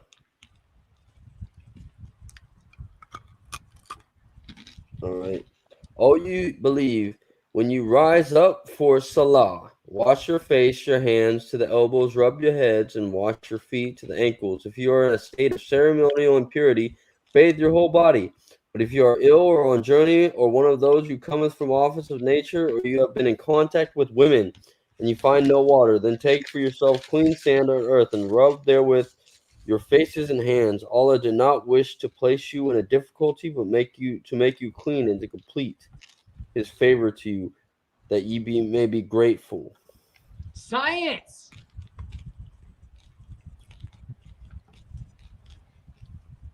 So we find that word right there. Science right there, man. If you're sick or diseased, tired and broken, rub more dirt and grossness into it. Wash your hands. Wash your feet. What did he say? Dirty, sick motherfucker. Ask yourself where. No, it didn't even tell the sick people to do that. They told the sick people to fucking get dirtier. 1184 and 87. Oh, so wash their hands in dirt? Yeah, look, they said that the healthy people who were making the journey to wash their hands and their feet, and then for the people who are participating in the ceremony to wash their entire body. But for the people who are broken, hurt, diseased, been with women, sick, to rub dirt all over you. Oh dear Lord. So that no one will clean you. 84 through 87. So here we go. Science. Science, baby. You know about that? I know nothing about science. Ya kami budu lacha ma. Lakumim ilachin gera. Walatun takusul Mikaela. Wal mazim ina arakum bin kareni wa ani. Achaful elekom azaba yaumim muhit. All right. When our decree, or to the Madian people, we sent Shuaib, one of their own brethren. He said, O my people, worship Allah. Ye have no other God but him, and give him no short measure of weight. I see you in prosperity, but I fear for you the penalty of the day that will encompass you all around. All right. No. Bakiyatu lachi kerul lakum in kutum mumin wa ana aleikum bihafiz. All right. And O my people, give just measure and weight, nor withhold from them the people the things that are their due. Commit not evil in the land with intent to do mischief. All right. Kalu yashu ab asalatuka tamuruka anatruka maya budu abauna awa anaf ala fi alawimina manasha inakal la antal halima rashid. That which is left to you by Allah is best for you, if you but believe, but I am not set over you to keep watch. All right.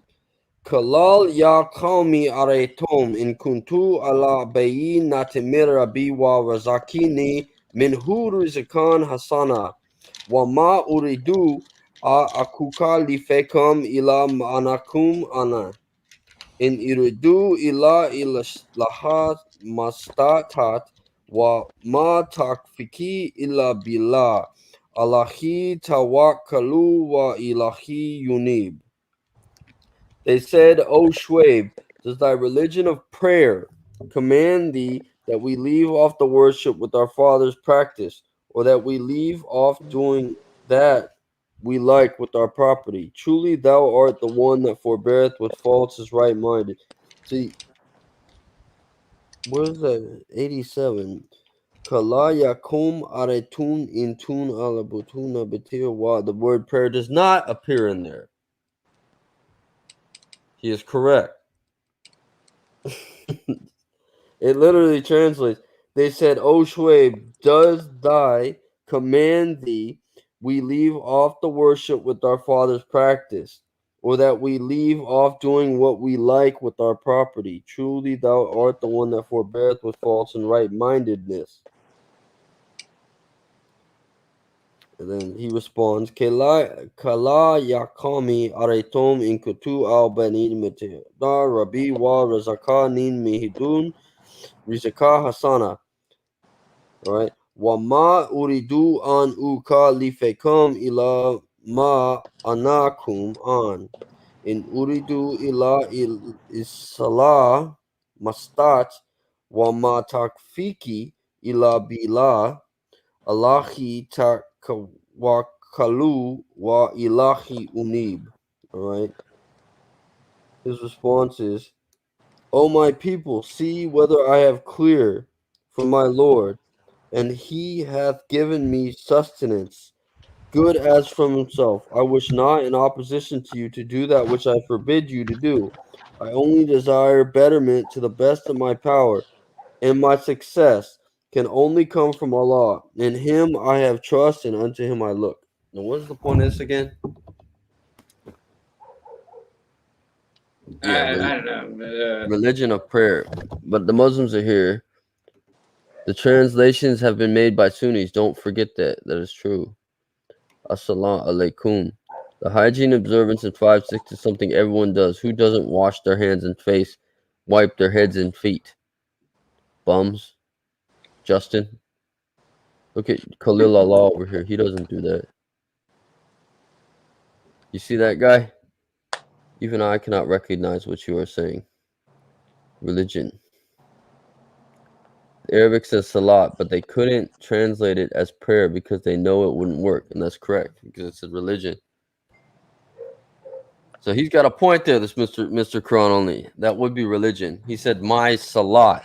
See, like if you look at here, see this little revelation. He said, "Oh my people, see whether I have a clear, right, where I have clarity from my Lord, and He hath given me," and that's where we find the word salat. Salat, good as from Himself, right? And this is religion. Obviously, He's giving me a good religion. Like God gave him a good prayer, because that's where we find the word salat. So he's got a point there.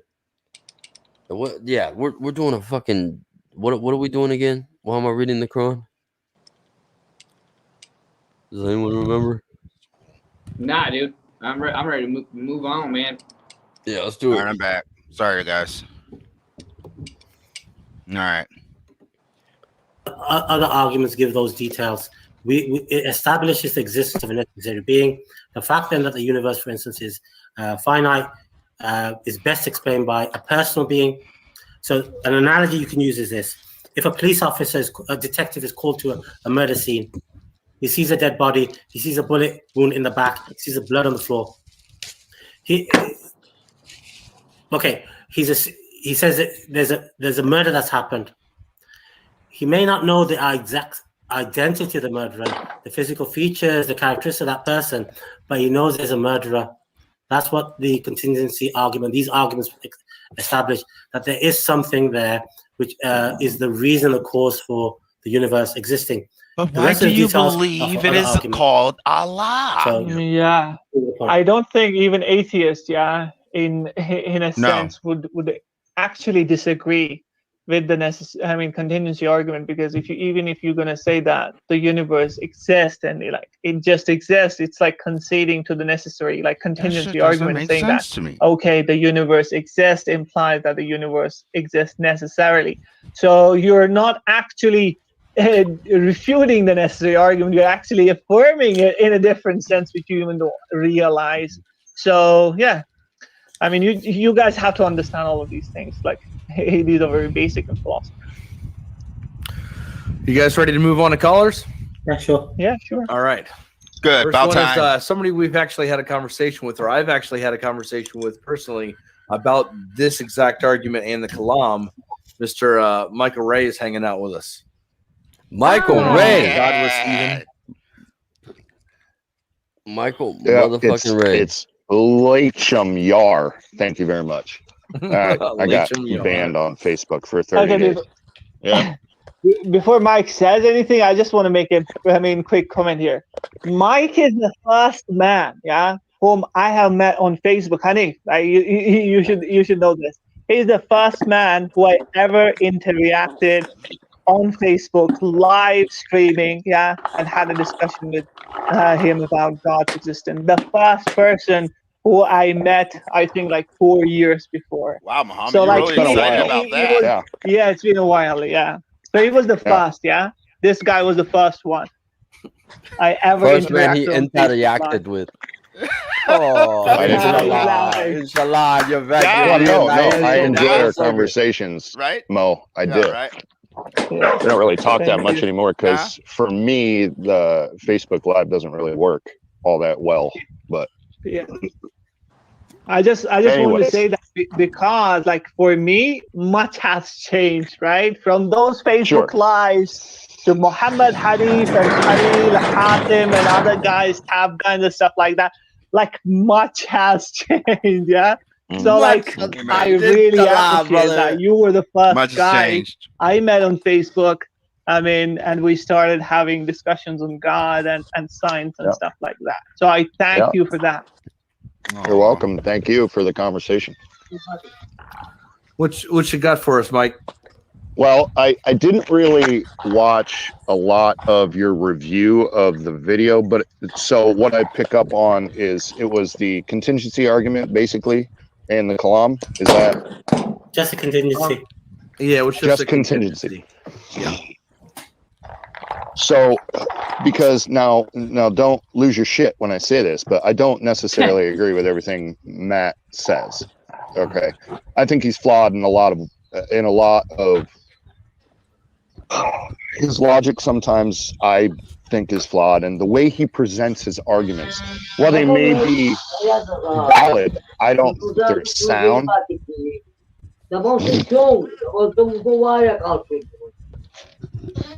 Is that their background? I'm really sorry for this. Good. Go ahead, Mike. They may be valid. I think their sound, if they're valid. Or their sound, I think they're valid. That would have been better if it was Matter porn. anyways. But so on the contingency, I think what you guys are attempting to do is like an end run around. We're not saying, I think Muhammad said it, we're not saying the contingent thing, being in the philosophical sense, when I use being, philosophical sense, i.e. something that exists. Is that how you guys are using being? Yep. Okay. I think that point needs to be made clear for the layman watching, because I think a lot of people, when someone says a necessary being or a necessary being, then all other things are contingent upon, I think they automatically go to a thinking agent. That's what I did for a long time until I educated myself on the philosophical use of being. Yeah, and that's exactly what Aaron Ra did when he was speaking with the TAP guys. Is they said necessary being, and he automatically jumped to a conscious agency, deity sort. Right. So 35. I think there's a concerted effort to be a bit disingenuous about what y'all are talking about, because you all now. Okay, let me preface this with, I think you all believe in a specific necessary being. Yes. Okay. But then, like I said, I think Muhammad said, we're not actually talking about a God, but you are. You are talking about a God. Yeah. But in this specific argument, we have not Mike's brought making God the exact into same the point that mix. we were making earlier. This is kind of what I was talking about earlier, to where when we're going through the argument, it seems like people want to try and jump forward and then dismiss the argument because things that haven't been addressed yet haven't been explained. Sure, but I think where excuse me, I think where it fails is that you need people to follow those steps. You need people to actually, literally, honestly believe all those steps, what you're saying, a necessary being, and then you, once that happens, then you go into the argument for the specific nature of said being. Right. Let's try and like unpack this for a moment. Mike, it's like this. Unpack for this. myself personally, I don't Unpack believe you it. can have more than one necessary being anyway. There isn't as if there's a conglomeration of necessary beings, and then this argument picks out one necessary being out of all that group and says that's God. It establishes that there is a necessary thing. Then we can use subsidiary arguments to say, okay, it's a personal agent because it creates the universe. Okay, so there's other arguments. Ibn Sina has an argument why there can't be more than one necessary being itself. Okay, so we're not saying that we're sneaking God into it. It's establishing that there is a necessary Look at the being, and there can gymnastics. only be God can only be Right. the only candidate for there being a necessary being. But if you bring something they else even said forward, so in the beginning of the conversation. say numbers. Implies Numbers are sometimes God. held to be necessary things. Like the number 2 is some mathematicians and philosophers of mathematics say numbers are necessary things. Even if we accept that they exist in some abstract realm, numbers are abstract. They don't have causal agency. They can't create things. They can't be affected. The number 2 can't create something. This necessary being has to create the physical universe. So you have, if you're going to offer other candidates for what this necessary being would be, you'd have to bring them forward, and we can knock them down one by one. What we know, minimum, we know that it will. All right, let's do it. Let's do it in this way. So, Mike, do you think that the universe is contingent, or do you think that the universe is necessary? Well, see, that's where I have to go into I don't know, and I don't think anybody knows, because let me qualify what I'm saying. As far as, I don't know if we can say either thing definitively, if it's necessary or contingent. So we can go into all the philosophical arguments you want and still be no further than when we first started the conversation. The universe. I don't think that's necessarily true, Mike. We've had a previous conversation, and we started off with the kalam, and at the very beginning, you rejected all of it, and we even made it all the way through the kalam into the contingency argument. I didn't reject the kalam. I rejected the premise of the universe began to exist. I injected if you the reject universe the began premise, to the universe began to exist as we know it. Okay, Mike, this is the question. Okay, you said that you don't know, or anyone you can think of would know that whether the universe is contingent or necessary. Okay, answer me this. What do you think makes a thing contingent, and what do you think makes a thing necessary? Well, contingent is there has to be something that is necessary for something to be contingent upon. All right. Fantastic. Yeah. No, it's not like things can be like contingently dependent. Unless it goes back to stripping. Hold on. Okay. So do you think in the universe there are things that are contingent? Well, like I don't know who brought it up, but the flame and heat analogy was a perfect example of that. Okay. So we are agreeing that that's the contingent a dependency. Yeah, hold on. Yeah, so we are agreeing that the things in the universe has a kind of a contingent nature. Yeah. Mm-hmm. Okay, fantastic. So, all right. So, would you say that the things which exist in the universe and the universe, as a whole, are different, or it's just the same? It's just the same in a sense that universe is that what exists. Yeah, existence in a sense that it has like things contingently existing. I'm not following you. Okay, this is what I mean. I don't blame you, Mike. So let's say this cover, the cover of my phone. Okay, it exists and it has a kind of contingent nature. Yeah, because it has a specific shape. It could have not been. Yeah. Like this cover could have not been. It could have been otherwise. Yeah, it could have been like of this size. So it's not necessary to be what it is. Like, fantastic. Yeah, that's what I mean. Yeah, so it has a contingent nature. Okay. Now let's take the universe. Yeah, like the law of gravity. The law of gravity doesn't have to be in a way it is. We can imagine that the universe or the world with different laws of nature, or that they're not existing in the law of gravity. Yeah, that's like completely conceivable, right? Would you agree? Okay. Say what you said again about the theory of gravity. I'm saying that about the gravity. I'm saying that it is possible, for us to imagine a world where the law of gravity exists otherwise, like things popping, sure, like something, flying. like we could be lighter, heavier, whatever. Okay, yeah, great. So that would imply that the universe, the law of gravity doesn't exist necessarily in a sense that it has to exist. It could exist in a different way. Yeah. Okay. Could we agree? Okay. Gravity is fucking gravity. That is true. Yeah. No matter where we could you go. like ask the same question about the entirety of existence. Dude, I'm telling you, Islam just says the entire system. Let's say this is the universe. Yeah. Let me like give a short example. Let's say this is the universe. Yeah. Go fucking right now we can imagine this universe to be otherwise, like of this size. Okay. The half of this size.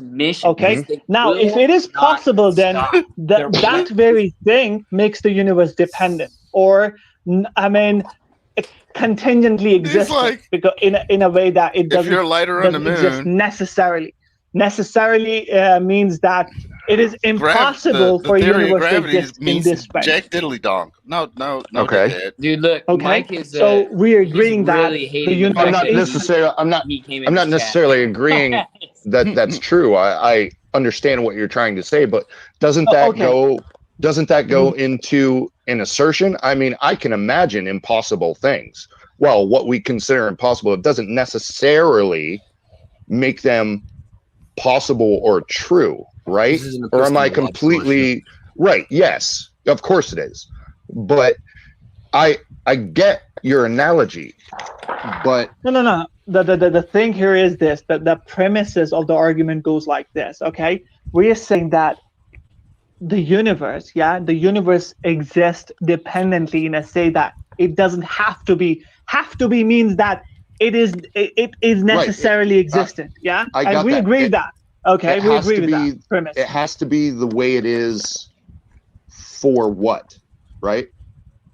Yeah, like it could have been otherwise, right? Could have been otherwise, right. Yeah, okay. So okay, you're making the necessity, like it's not the universe is not necessary how it is now. Thank you.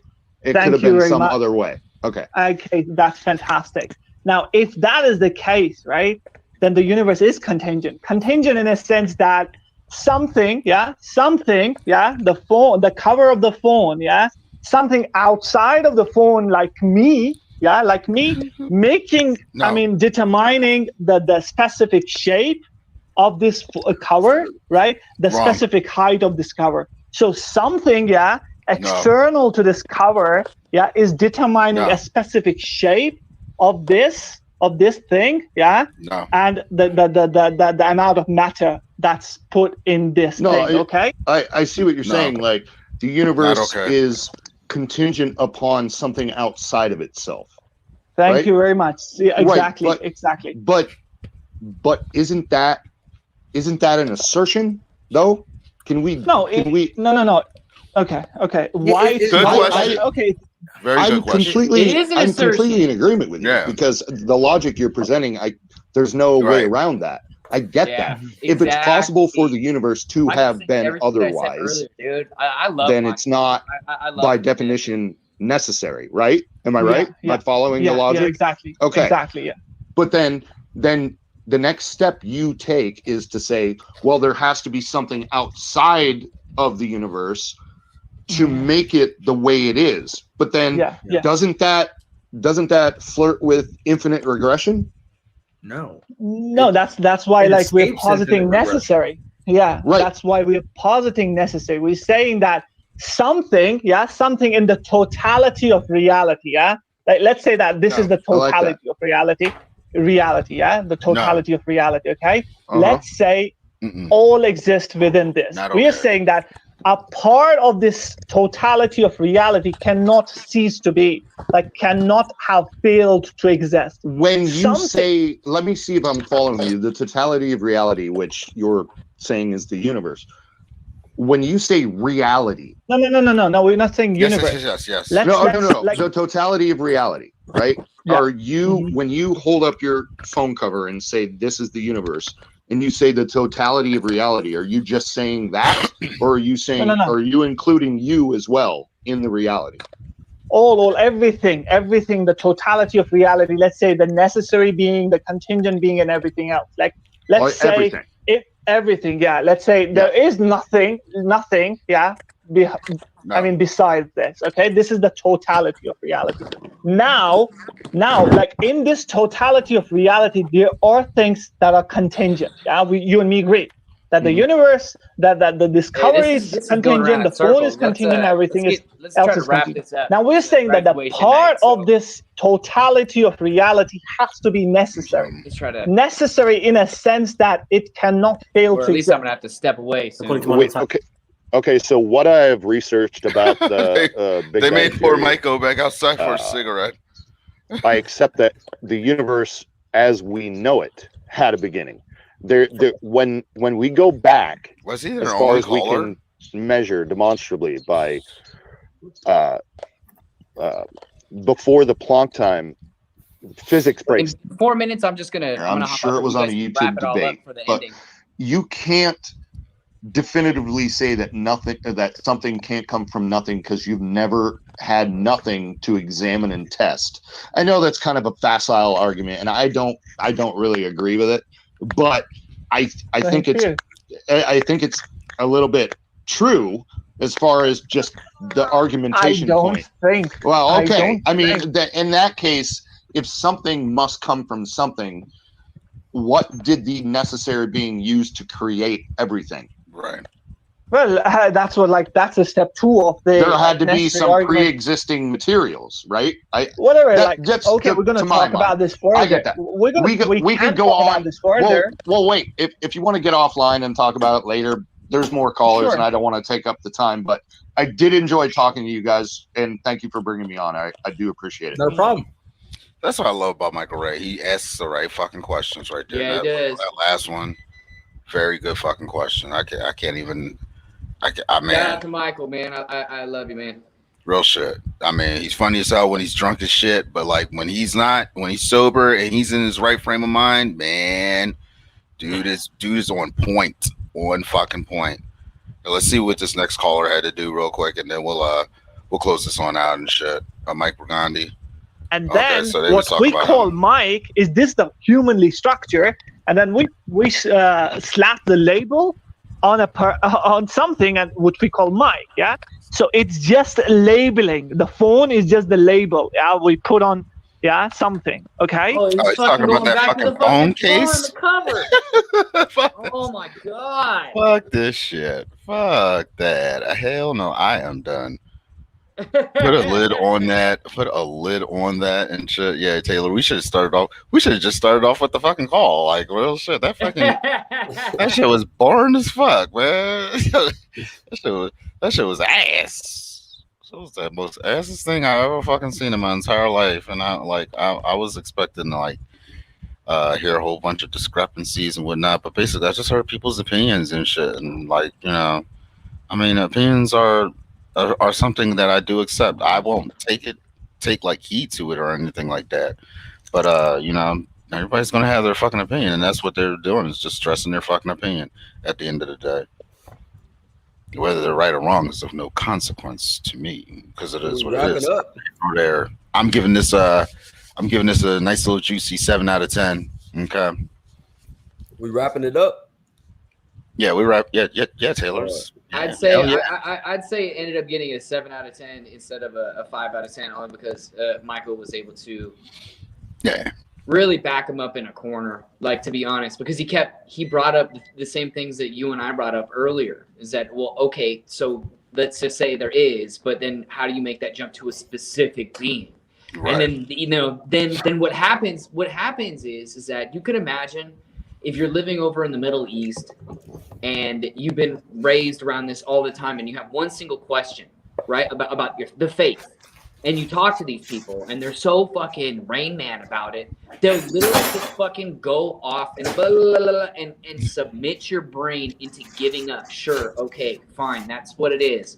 You could imagine then everybody's doing that, a whole bunch of men, just talking about the goddamn phone case. As much as I love young Muhammad, bro, that's not how you're gonna win an argument of why there's a specific deity and how you get from there to there, and then a phone case contingent on this happening. And the only reason, young Muhammad, if you happen to see this, that your argument has any water or holds any water is because you started from a point that you determined that the universe is finite. And since you determined that the universe is finite, then you have to end at a deity. Why your specific deity, which is what Michael was asking, why that specific deity, and and what are they? They don't believe in the infinite, and that's how that is, and science does, and that's why that's how science and religion is at an impasse. Is because when you're talking about debating and trying to change someone's mind, you're not going to be able to do that if you guys don't start with the same rules. If you're going to fight in a ring or argue or whatever, compete. Right, there has to be a set of rules, the universal constants, if you will, and you both have to agree at that starting point. And if you can't agree at that starting point because one believes in infinite and one believes in finite, the infinite is going to end up in, well, we don't know. It doesn't necessarily mean there's a God. It means that this cup had to exist because there's an infinite amount of possibilities, and there's no way that it wasn't going to. And then if you start with a finite, then it ends up, well, since time started at a specific point, then something had to have started it. So they're always going to be an impasse. And then it's just always going to look exactly like Michael and young Muhammad doing that, just going way past each other, just not really quite getting it at all. Right. Yeah, I like where he's like, yeah. So if there's going to be a specific being, what materials did they use to create this? Exactly. And did that specific being create those materials, or did another specific being create the materials? Is there God beyond a God? And I mean, this is all one big thing, and that's never the problem that I have with people that believe that there's something more, or that there might be a creator, and they're asking questions, and they're like, I don't really see how it couldn't have been created. Like I'm literally on the same way. I get where they're coming from. I do understand their reasoning. I really do get what they're coming from.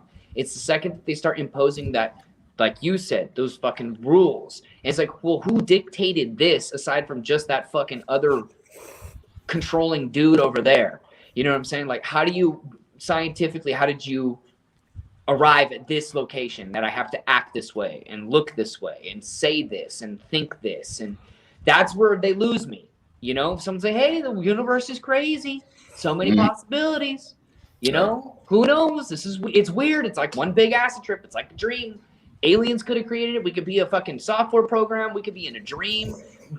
Who the fuck knows? There's a billion, infinite amount of possibilities that this could be. And I'm all for it. But it's when they go, now you have to give us money. You know what I mean? Like, no, man. So that's where I get lost, and that's where I have my beef with religion. Using science to measure other things is BS. Okay. Science has a limited scope. That's how we know how fast cars go, by using science, miles per hour. Yeah, I thought the debate was actually very enlightening.